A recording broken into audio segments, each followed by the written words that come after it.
Thank you for joining me. I appreciate it. Happy to be here. Thank you. So last time you joined us on this program, you called Tom Homan's comments that the administration would pursue mass deportation with or without Democrats shameful. Now he's actually gone a step further. We just heard him there suggest he would prosecute, take actions against governors or mayors who don't cooperate. What was your reaction to hearing that? I mean, again, just completely un-American comments. I've been in Congress in my first term. I'm a freshman.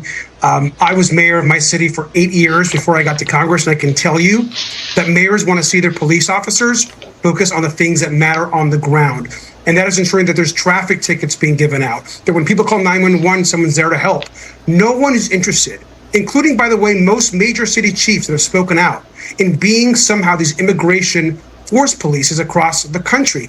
Police officers have actual work to do in these cities, and their job is not to enforce immigration law, let alone their job is certainly not to be some sort of police force for Donald Trump. And so that is just not realistic and not going to happen. And in fact, will make the country less safe. And in addition, as an immigrant myself, one of the few in Congress that for part of my life was not documented, it is very clear to me that this is someone that wants to attack people like my family and like my community, and we've got to be vocal and stand up against it. Let me ask you about something else that we heard from President-elect Trump. I had my one-on-one sit-down with him, which aired last week.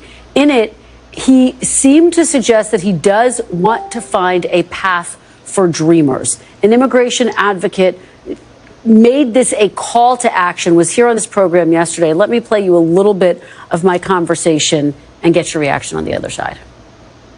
I think we need to really come together and hold the president accountable and say, we want to work with you. It's been 23 years, as I said. We've seen bipartisan DREAM Acts. We've seen legislation come from Republicans, like Succeed Act. We've seen the Dream and Promise Act. There's 12 different types of legislation. And so I think we've already done this exercise. I think we just have to be ready and prepare. That is exactly why I made this video. I'm hoping that President Trump sees it and sees there's willingness from folks to work with him and are ready to applaud him if he's able to get this done. That is Gabby Pacheco. She's a dreamer who is now here with legal status. Do you agree with her? Do you want this to be a moment? Do you think it can be a moment where you can get something done by working with President-elect Trump? Well, I mean, first, obviously, everybody would love to see some type of immigration reform or protection for dreamers. There is no question. But I am not holding my breath. Donald Trump will say one thing and do another. He'll come out with a proposal and they do a complete flip on it. We've seen already how he speaks of immigrants and folks within our community. In one breath, he wants to help dreamers, and in another, he wants to deport their parents and separate families, and then actually not even think about issues as far as families that have mixed status in their homes. So I have a hard time believing that Donald Trump wants to do anything productive with immigration. But look, if Republicans, if Donald Trump, if anyone actually wants to pass meaningful reform, which we have not had in decades in this country, I'll be the first one in line. Democrats will be the first one in line. I just don't see it happening. So, and I hear your skepticism, but just to be very clear, you are saying you're willing to work with President-elect Donald Trump once he's in office if you think that he is being serious about getting a deal on dreamers. If Donald Trump is serious about getting a deal on dreamers and ensuring there's a pathway for them to be here in a way that's legal and protective, absolutely. I don't think there's a Democrat in Congress that wouldn't want to see protection for dreamers. But again, we can't trust anything he has to say, so we'll wait and see. But again, I'm not optimistic. Given that Democrats are in the minority, do you feel like you have any leverage on this issue or, frankly, any other issue at this point? Look, one thing I learned as a freshman member of Congress is that even in the minority, you can stop a lot of bad things from happening in the House. And I think that under the leadership of Hakeem Jeffries and others, we were able to stop a lot of bad legislation, a lot of bad budget deals. And that was because, of course, as we know, that majority was slim. It is even more slim in this Congress. And so I do believe that by speaking out, by being tough, by negotiating tough, by not just collapsing into whatever Donald Trump and Republicans want. I think we do have an ability to push back, and I've encouraged my colleagues as well. We have to also be tough and fight back. I'm hearing from folks back home; they want us to stand up for our values as Democrats and to push back, especially when you have folks like Elon Musk trying to essentially destroy the federal government. So it's important that we're loud and active.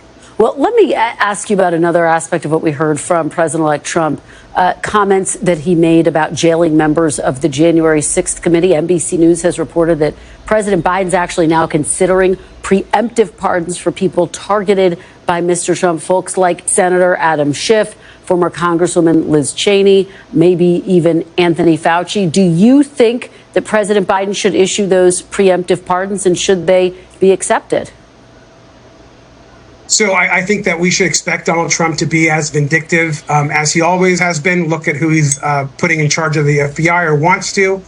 Look, I support President Biden making a wide use of his pardon power, his power to commute sentences. I think that obviously he just did that in a way that was historic and substantial. I think he should continue to do that, particularly those that are facing death row in the federal system. But as far as protecting members that could be vulnerable to the FBI and their attacks and being weaponized, I absolutely would support that. I think the president and his advisors, from what I understand in my conversations, are actively looking at this day to day, and so I think we're going to hear a lot more about pardons and commutations here in the days ahead as we close the Biden presidency. Okay, well, that was a little bit of news there, that you think this could come in the days ahead. Let me, before I let you go, ask you about some of the battles that we're seeing starting to brew already between younger members of the Democratic caucus who are challenging some of their more senior colleagues for key committee positions. Do you think it's time for a new generation to step in? Does seniority matter at all, Congressman? What do you make of this?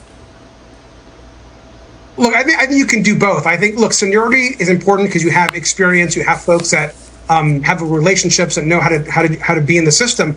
But people that are coming in, young folks, fresh perspectives, new ideas, is also very important. So the party should welcome both. And I believe that in our ranks, in committee chairs and leadership, you should have a mix of people with experience and people that are coming in with fresh new ideas. I don't believe that a seniority-only approach is the best approach for our caucus, and I think you're seeing that play out. I mean, look at Hakeem Jeffries. Hakeem Jeffries is, in Congress years, a relatively newer member, and he is leading our caucus. He's bringing a fresh perspective, and I think folks are coming in and wanting to serve as committee chairs or other leadership roles.